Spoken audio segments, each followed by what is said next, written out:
Welcome to the Learning Pines YouTube. We hope this video helps.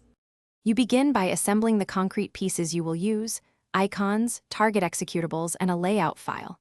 Create the Start menu folder and two subfolders, shortcuts and tiles, so paths remain consistent. Once done, draft a minimal XML or JSON layout that lists each entry with display name, path, and icon reference. This prevents broken links later. Make sure to name icons with predictable file names, because the layout will reference them directly, and matching avoids runtime errors. You now create each shortcut file pointing to the target application. Use L&K on Windows, desktop on Linux, and include full absolute paths so the system resolves them immediately.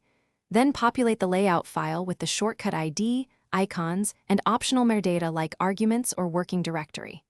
Once saved, validate the layout syntax and confirm icon file names match.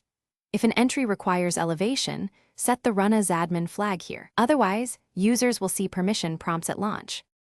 You deploy by copying the Start menu folder and layout into the operating system's Start menu directory and any required registry or database location. Once copied, restart the shell or run the system command that refreshes the menu so entries appear. Then test each item. Open, verify icon, and confirm arguments behave as expected. If something fails, check file permissions, correct path typos, and ensure icon file names match. Make edits and redeploy until every entry launches clean. Thanks for watching.